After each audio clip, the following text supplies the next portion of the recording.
শিশু কিশোর কিশোরী, তরুণ তরুণী, ছাত্রছাত্রী, বয়স্ক, বৃদ্ধ, নারী পুরুষ সবাইকে আমার সালাম জানাচ্ছি। আসসালামু আলাইকুম। শুরুতেই আপনাদের সবাইকে জানাই পবিত্র ঈদুল আজহার শুভেচ্ছা। ঈদ মোবারক। প্রতি বছরই এই দিনটি আমাদের সামনে হাজির হয় ত্যাগের এক মহান দৃষ্টান্ত হয়ে। আমরা যদি কোরবানির মাহাত্ম্যকে ধারণ করে লোভ, স্বার্থপরতা, হিংসা বিদ্বেষ মুক্ত হয়ে সমাজ ও রাষ্ট্র বিনির্মাণে নিজেদের নিয়োজিত করতে না পারি, তাহলে কোরবানির ঈদ আনুষ্ঠানিকতা ছাড়া আর কিছুই নয়। আসুন এবছর কোরবানিকে সুন্দর, ত্যাগের মহিমায় মহিমান্বিত করে গরিব বান্ধব করে তোলে। প্রিয় দেশবাসী, কোরবানির পশুর চামড়া থেকে অর্জিত আয়ে আমার আপনার দরিদ্র আত্মীয় পরিজন, প্রান্তিক জনগোষ্ঠী ও দেশের লক্ষ লক্ষ মাদ্রাসা শিক্ষার্থী উপকৃত হয়। আমাদের গরিব স্বজন ও প্রতিবেশীরা তাদের হক যেন ঠিক বুঝে পায়, সেদিকে আমাদের মনোযোগ দিতে হবে। তবেই এই উৎসবটি হয়ে উঠবে ধনী গরিব সকলেরই উৎসব।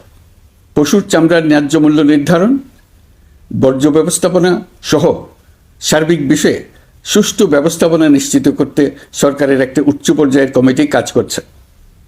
একটি কন্ট্রোল রুমও খোলা হয়েছে। কোরবানির চামড়া সংক্রান্ত যে কোনো সমস্যা, অভিযোগ ও পরামর্শ এই হটলাইনের নম্বরে ফোন করে নেওয়া যাবে। আমরা এই বছর কোরবানির পশুর চামড়া সংরক্ষণে 30,000 টন লবণ বিনামূল্যে সরবরাহ করেছি। কোরবানির ঈদে আরও একটি গুরুত্বপূর্ণ বিষয় হলো পরিষ্কার পরিচ্ছন্নতা। আমি দেশবাসীর প্রতি আকুল আহ্বান জানাই, আপনারা সকলে পরিবেশ পরিচ্ছন্ন রাখতে সমবেতভাবে এগিয়ে আসবেন। বিশেষ করে তরুণ তরুণীদেরকে এই বিষয়ে দৃষ্টি আকর্ষণ করছি। এবছর যারা হজ ব্রত পালন করছেন তাদের প্রত্যেককে জানাচ্ছি আন্তরিক শুভেচ্ছা ও অভিনন্দন। মহান রব্বুল আলমিনের অশেষ মেহেরবানিতে, আপনাদের দোয়ায় এবং সংশ্লিষ্ট সবার সর্বোচ্চ আন্তরিকতা ও পেশাদারিত্বের ফলে এবছর আমাদের হজ ব্যবস্থাপনায় সাফল্য এসছে। প্রথমবারের মতো সরকারি ব্যবস্থাপনায় লাব্বায়েক অ্যাপের মাধ্যমে হজের সার্বিক ব্যবস্থাপনা ও সেবা নিশ্চিত করা হচ্ছে। এখন পর্যন্ত হজ ব্যবস্থাপনায় কোনো অনিয়মের খবর আসেনি।